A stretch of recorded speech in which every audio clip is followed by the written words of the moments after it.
Now, the Roma Wine Company of Fresno, California presents...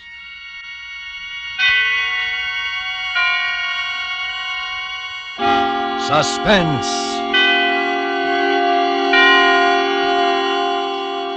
Tonight, Roma Wines bring you A Shroud for Sarah, starring Miss Lucille Ball, soon to be seen in Metro-Goldwyn-Mayer's Technicolor musical Ziegfeld Follies. Suspense, radio's outstanding theater of thrills, presented for your enjoyment by Roma Wines. That's R-O-M-A, Roma Wines. Those excellent California wines that can add so much pleasantness to the way you live, to your happiness in entertaining guests, to your enjoyment of everyday meals. Yes, right now a glassful would be very pleasant, as Roma Wines bring you Miss Lucille Ball in a remarkable tale of suspense.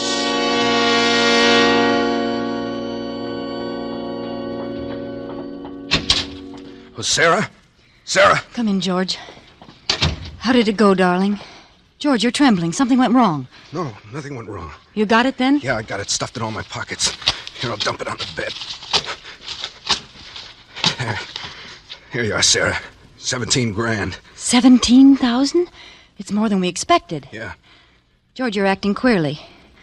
Did everything work out all right? Sure it did. It was duck soup, just like old times, Sarah. Remember how every job clicked? Sure fire when we used to plan them together. George. Yeah? You're lying, aren't you? Sarah, you really love me, don't you? Do you have to ask? Would I have come back otherwise? 10 years is a long time. I thought you'd be changed. I never thought you'd come back like this out of nowhere. I don't even know what you've been doing, where you've been living, what name you're using. You haven't told me a thing about yourself. I will, George. I will, as soon as we get out of this apartment. As soon as we're really together, darling. That's the way you want it, isn't it, Sarah? Of course. Why do you think I never got a divorce? I didn't, you know. I didn't even consider it. No, you didn't. And you could have. You certainly had a right with me up for 5 years on a felony. I'm glad you waited, Sarah. You won't regret it. I'm sure I won't, George. But let's not talk about that now. We have a train to make. You know, Sarah, you're as good to look at as you were 10 years ago. Oh, you're just making talk, George. And you haven't answered my question. I want to know what went wrong. I'd given up hope, Sarah. I didn't expect to see you again. But I came back. I've done 2 stretches, Sarah. 9 years in jail out of 10. I wouldn't have pulled another job if you hadn't shown up. You won't go away again, will you? Only with you, George. Sarah, the scent of your hair. I used to dream of it. Those long nights in jail. Now it's real. Holding you like this. With your hair in my face. George, you're hurting me. Your arms. I'm sorry. It's just that I'm so afraid it isn't true having you again. I want to hold you tight forever. George, what happened? What went wrong? Sarah, I had to kill a man. Well, haven't you got anything to say? Only the obvious. It's murder, then. That changes my plans. Your plans? My plans for us. You're going to stick with me, aren't you? Of course. I didn't come back after 10 years, only to run right out again. And we must think this out carefully. Are you sure you left no clues? Only the gun. I wiped it off clean and left it there. It's a gun I picked up years ago. No way to tack it on me. Fingerprints? Gloves. Well, then there's nothing to worry about. Only if they happen to pick me up on suspicion. I see. Are they after you now, George? Of course not. Nobody heard the shot. There was nobody in the building but that bald-headed bookkeeper. He hadn't gone home. Must have stayed to get his books in shape for the morning. My luck. And you weren't followed or chased? You don't think I'd have come here if they were after me? I'm sorry, George. I know you wouldn't. You're not sore at me, then? We can go ahead just as we planned? Our train leaves in an hour. We'll pick up the tickets at the station. Sarah, it's hard to believe in an hour we'll be on the way to Florida, you and I. Yes, George. Just the 2 of us. In the warm sun. It's a dream I've had for 10 years in and out of jail. I figured it would always be a dream. You know, it's funny. What's funny? There's a bald-headed man lying dead over there at the finance company. He's finished. And we're just beginning. I never killed a man, Sarah. Never before. You'll do all right from now on, George. You'll forget about that thing. I'll help you forget it. Yeah. But we've got to hurry now. Put your hat on. And I'll go over and pick up the tickets. I thought we'd go to the station together. Well, silly, I've got to dress. Yeah, well, the Sunset Limited leaves at 8 o'clock. There's only an hour. I know. I'll dress and pack and meet you in 30 minutes at the train gate. Have you any money? Here, Take some of this. I'll put the rest in the valise and bring it in a cab so it won't be found on you if anything happens. Why didn't you come back before, Sarah? I didn't realize it till this minute. I've been like an orphan for 10 years. Kiss me? Now, that's all, George. You've got to hurry now. Yeah. Remember, the Sunset Limited at the gate. I'll remember. And don't forget to clean out the desk. I'll take care of everything, George. Now, hurry.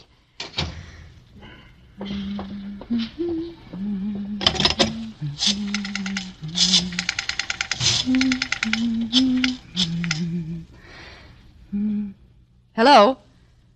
Police headquarters? A man was killed a few minutes ago at the Vanda Finance Company on Dexter Avenue. Please don't interrupt. If you go to the LaSalle station, you'll catch the murderer at the Sunset Limited train gate. His name is Monk, George Monk.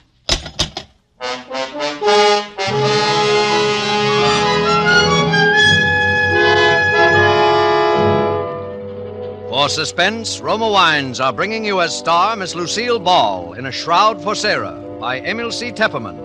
Roma Wines' presentation tonight in radio's outstanding theater of thrills, Suspense.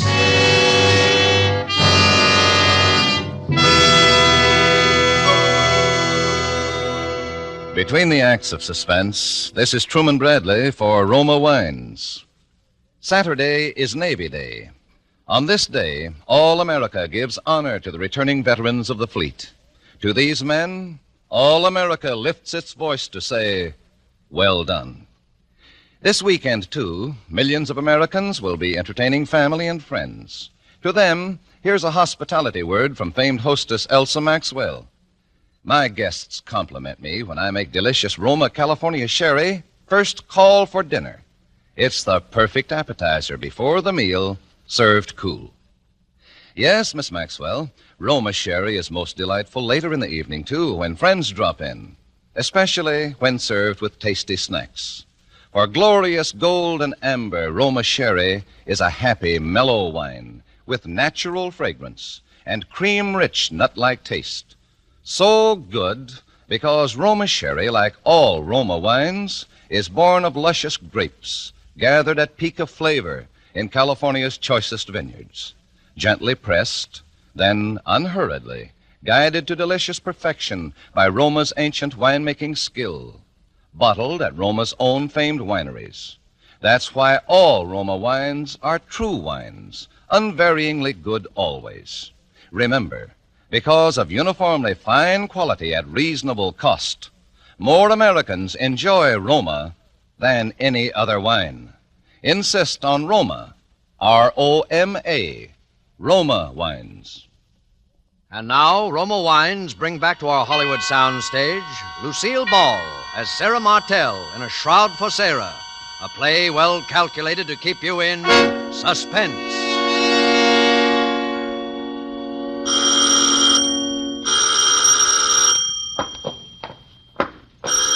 Coming. I'm coming. Oh, I knew it was you, Sarah. Only you would ring so insistently when you know I'm handicapped by this infernal crutch. Good evening, Peter. How's our next governor? Aren't you going to kiss me? I've been away 3 days. Is it necessary, my dear? Peter, are you going to let the neighbors see me standing out here with this valise? Kiss me, you idiot. You can stand it if I can. Very well. Satisfied, my dear? Now that we've performed for the neighbors, shall we go in? The city's underworld, it appears, has broken out again with a new wave of violence, robbery, and potential... I see you've moved the radio again. I moved it nearer the easy chair. This crutch makes it hard for me to get around. I hope you don't mind, my dear. I mean, it's being more convenient for me. Is that the news? I want to hear it. Police are seeking George Monk, an ex-convict who shot and killed the finance company bookkeeper and escaped with $17,000 in cash. What do you want to turn that up for? Bookkeeper had It's evidently nothing been but a surprised sordid by the murder. thought Oh, that shut he had up. been shot without warning. But there's a mystery angle here which sets this case apart from the ordinary holdup. Police are seeking an unidentified woman who tipped them off a few minutes after the murder, naming George Monk and telling them just where he could be picked up. Unfortunately, one of the officers sent to apprehend the murderer was recognized by Monk, who made his escape in the crowded railroad station. What's the matter, my dear? Why did you turn the radio off? You look as if you'd seen a ghost. Leave me alone, Peter. Well, what sort of villainy were you up to in Chicago? Sarah, come back here. Where are you going? I'm going up to my room. I want to unpack. Good night, Peter.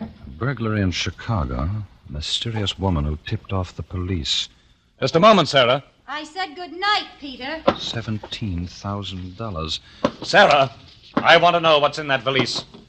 Why are you hanging on to it like that? Stay where you are, Peter. Don't come up these stairs. What's wrong? Are you afraid to let me see what's in that valise? No, I'm not afraid. Just don't come up any closer. Well, that same little pistol of yours. Would you shoot me with it again, my dear? If you come a step further. Drop the gun. You're not going to shoot me now, just before election. You want to be the governor's lady, don't you? Stand still, Peter. I'm sorry, Sarah. I've got to know what's in there. Take another step, I'll shoot. You're a fool, Sarah. Clever and ruthless, yes, but nevertheless a fool. Look at all the terrible things you've done to satisfy your ambition. Even murder now. And it's all been a waste of time. What do you mean? Did you know that the results of the popular poll were published today? Well? It gives Stephen Archer a 15% edge over me. And not only that, but the incumbent governor, the man we're both trying to beat, ran ahead of the two of us in the poll. You're not lying about that? Of course not, my dear. How did you expect to beat Stephen Archer and his money? We're broke. No, Peter, we're not broke. Oh? You mean you have $17,000 in that bag? I'm going to be the governor's wife, I tell you. There's nothing that could stop me. Nothing. I believe you, Sarah. Why, I believe you would even murder Archer if you had to.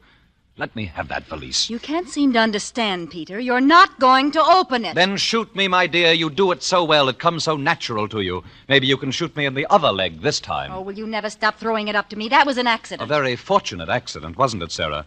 Just when I was ready to accept a commission in the Army. You didn't want to be the wife of an Army captain. Your ambition ran higher than that. You wanted to be the governor's lady. Now, Sarah, I'm going to see what you have there. And you're not going to do anything about it. Get away from me, Peter! No, Sarah, you're going to give them to me. First the gun. And now that black... Sarah, don't! The stairs!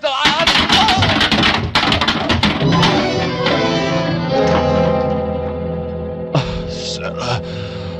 Oh, Sarah.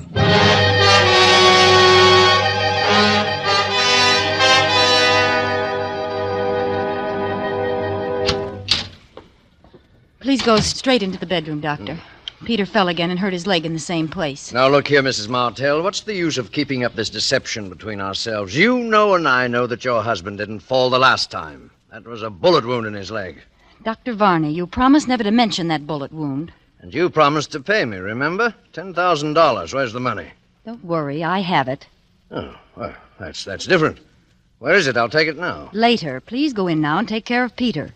Did you shoot him again? Of course not. That was an accident the last time. I was examining the pistol and it went off. Yes, of course. That's the story, Mrs. Martell. And for $10,000, I'll gladly subscribe to it.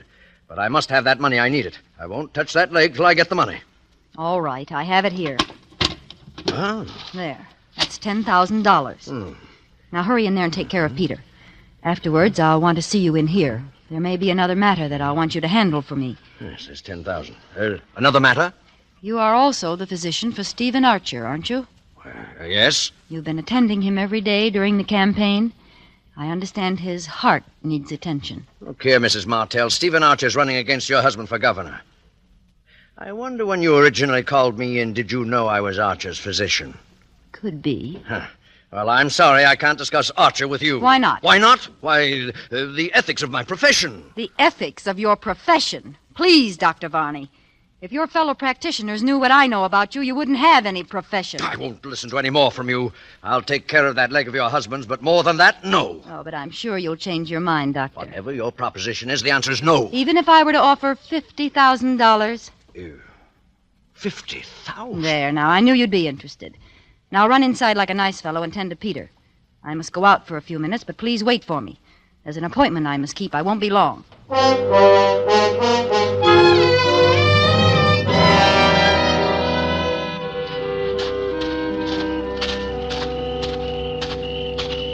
Mrs. Martell? Yes? Right here. Good evening, Mrs. Martell. Park is rather a dark place to meet, isn't it? I thought it would be best this way. Especially if we're going to discuss the things you hinted at over the phone. Mr. Archer, let's come to the point quickly. Do you want to win the election? Frankly, yes, very much. Would it be worth money to you? A great deal of money? Just what is your proposition? You're a wealthy man. Would $100,000 be too much to pay for the governorship? 100,000? I've spent several times that much on the campaign already, but I don't see how you could deliver the election. Listen to me closely, Mr. Archer. Yeah? I learned that in yesterday's poll figures, you ran 15% ahead of my husband. That's quite true. That neither you or Peter will win. You're both taking strength from each other, and the governor will be reelected. So your solution is for Peter Martell to withdraw at the price of $100,000. Exactly. If one of you withdraws, the other will surely win. That's absolutely true. But I happen to know that Peter Martell would never make such a deal. No, he wouldn't, the fool. But for $100,000, I will put him out of the race. You? Would you believe it if I told you I hated that man's very shadow? I have heard rumors here and there. I want to leave him. I want to be rid of him forever.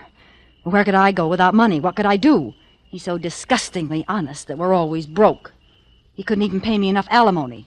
I've got to think for myself. I begin to see... Now, suppose that tomorrow, 2 days before the election, I were to file suit for divorce. I could leave for Reno tonight.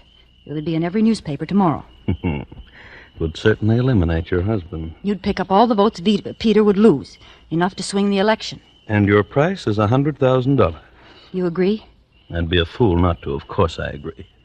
The moment you file your divorce papers in Reno, I'll have $100,000 credited to your account wherever you specify. No, I must have it in advance. No, my dear Mrs. Martell. In advance. It's out of the question.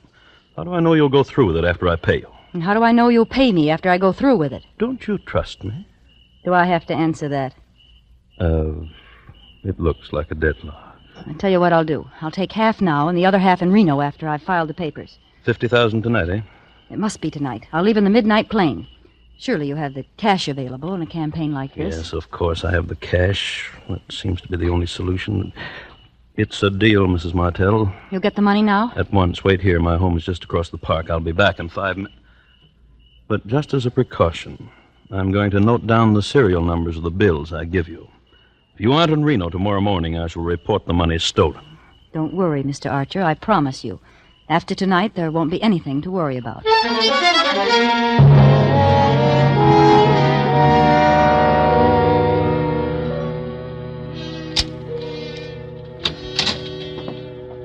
Still waiting for me, I see, Dr. Varney. Well, it took a long time. I was just deciding to leave. You took care of Peter all right? Yes, the wound opened up again. It was painful, but not as bad as it looked. He'll be up again by tomorrow. Thank you, Doctor. Oh, you said you wanted to talk to me. Yes, I have a little proposition for you. You mentioned $50,000. Yes. Yes, I have the money in my handbag. Here. Go on, take it. Now count it. Yes. What do you want me to do? Doctor, have you ever murdered anyone? What? I said, have you ever murdered anyone? Why, you're joking. You'd hardly call murder a joke. What are you suggesting? You are Stephen Archer's physician. You stop at his home every night and check his heart. And you give him a sedative. No. I'm going out of this house, Mrs. Martell, and I'm never coming back. Before you go, Doctor, I'll take that money back. $50,000, Doctor. It's a lot of money. Yes, I know just how deep you are in the red. $50,000 will put you on your feet again. Well, And you'll have the friendship of the wife of the next governor. You want me to give Archer an overdose of sedative, huh? I knew you'd be reasonable, Varney.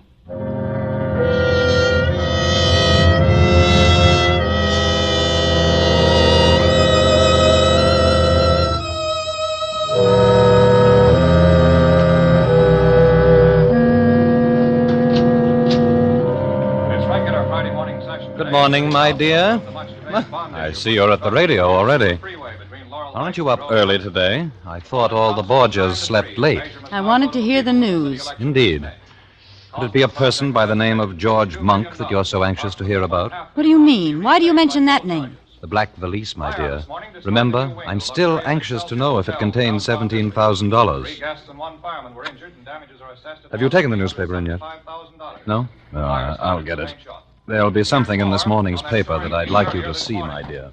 Stephen Archer, candidate in the three-cornered race for governor, was found dead in his bed, apparently from an overdose of sedative. All indications point to accidental death, except for the fact that a large sum of money was missing from the safe. However, if the money was stolen, it'll do the thief no good, for the serial numbers were carefully noted down on the desk pad on Mr. Archer's desk. What was that? Archer dead? Yes. Sarah, I read the signs of your fine Italian hand. Did you have a hand in it? Peter. So now Archer's votes will drop in my lap, huh? You'll be governor, Peter. Sarah, I think I'm going to kill you. Put that crutch down! No, my dear. You needn't run away. I was just rehearsing. I'm not ready to kill you yet. Perhaps someone else will do it first. I'm going to wait for the result of my experiment. Experiment? What do you mean? See, here. What? What is it, Peter? Just an ad in the personal column. I had it inserted in every newspaper between here and Chicago. Let me see that. It's the first ad in the column with display space around it. I wanted to make sure it was seen by the right person. Read it, Sarah, read it. All right, if it makes you happy, I will read it. George, was her name Sarah? Or did she use another name? I mean the one who left with the little black valise and all the money in it. If you have at least 17,000 reasons to find her, and if the traveling isn't too difficult under the circumstances, I suggest you come to Capital City. The address is... Peter, you didn't! Isn't it cleverly worded, my dear? I had to phrase it so that only George Monk and no one else would catch its meaning. You put this ad in all the papers? Exactly. You see, my dear, if that little black valise did not contain $17,000, you have nothing to fear. But if it did, well, then I may be spared the chore of killing you. I'll let George do it.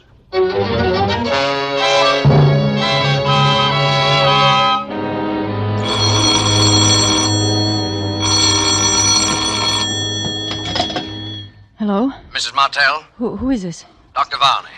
Oh, What do you think it was? I thought... Never mind. What do you want, Varney?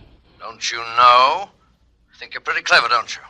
What do you mean? That was Archer's own money you gave me last night, that $50,000. Varney, are you insane? Don't you realize you're talking over an open phone? I only realize I murdered Archer for you for nothing. That $50,000 I can't use. The serial numbers have been broadcast. My dear Varney, I haven't the faintest notion what you're talking about. How clever you are, Sarah Martell. How clever. And how dangerous. Yes, too dangerous to live.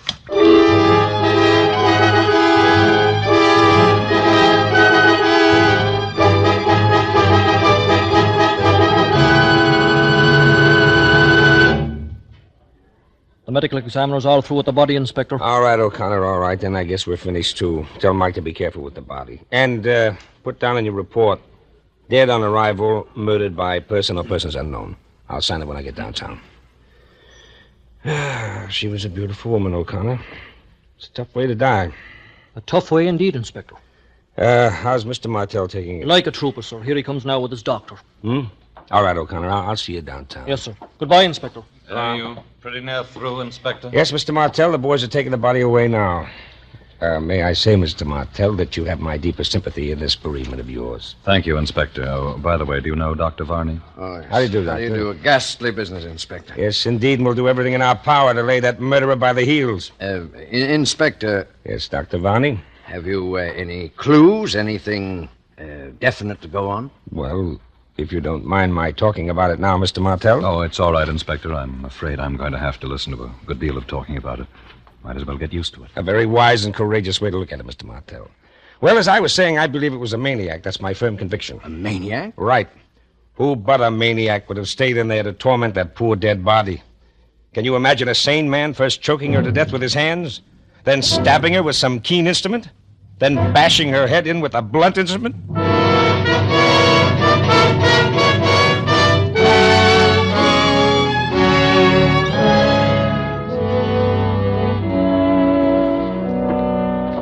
Well, Varney, that was quite an ordeal. It was terrible.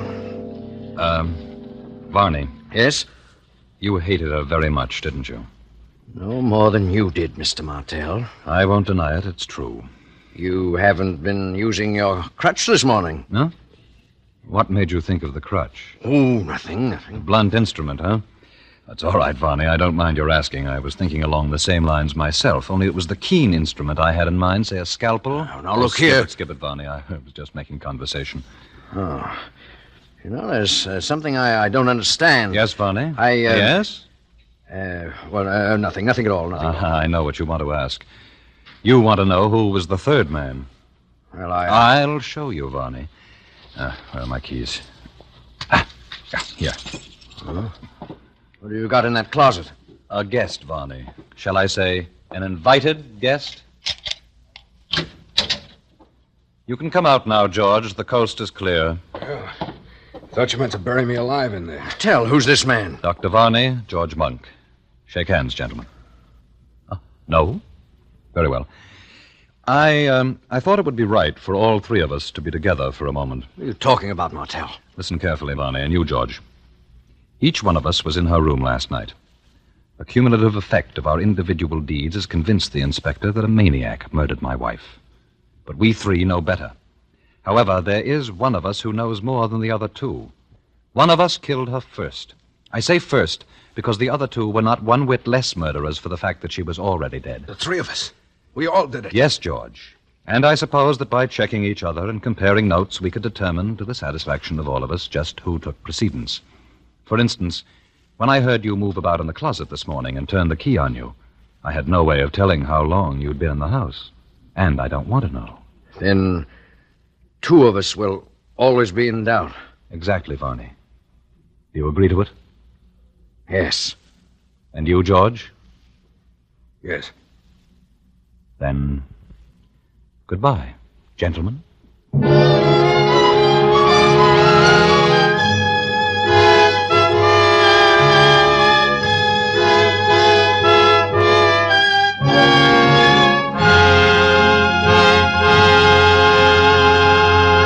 Roma Wines have brought you Lucille Ball, a star of A Shroud for Sarah. Tonight's study in Suspense. This is Truman Bradley for Roma Wines, the sponsor of Suspense. When unexpected guests make a mealtime call, well, anything can happen. Famed hostess Elsa Maxwell makes this timely suggestion. Invite them to stay for potluck and make the dinner exciting by serving Roma California Burgundy. For no matter what the dish, the fruity fragrance and piquant taste of robust red Roma Burgundy makes the food so much more enjoyable, adds friendliness to the table talk. That's right. Glassfuls of good Roma Burgundy, served cool, makes any simple meal more exciting, more delicious. But don't wait for unexpected guests. Try Roma Burgundy with dinner tomorrow. You'll enjoy this vintner's masterpiece. Like all Roma wines, this is wine at its best in uniform quality, yet costs only pennies a glass. Always insist on Roma wines. No other wine offers you so much for so little. Next Thursday, you will hear Ronald Coleman in Suspense, radio's outstanding theater thrill. Presented by Roma Wines, R-O-M-A, made in California for enjoyment throughout the world. There is an immediate need in most hospitals for auxiliary and non-nursing personnel. Approximately 90,000 men and women must be recruited if hospitals are to provide patients with even minimum services. The present critical lack of hospital workers of all kinds is substantially reducing the amount of nursing care per patient because nurses must spend so much of their time on non-professional tasks. Although the need varies in different sections of the country, there is an overall need for orderlies, laundrymen, chefs, electricians, plumbers, janitors, and so forth. Men and women, both skilled and unskilled, who want to work in a hospital in any capacity, can now get secure, well-paid jobs with a post-war future.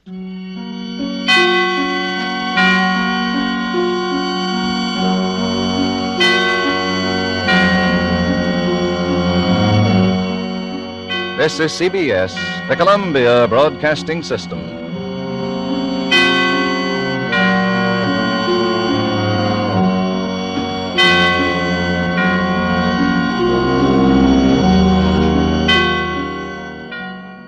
I hope you enjoyed this episode. Before you go, we would love to hear from you. On a scale of 1 to 10, how would you rate this episode?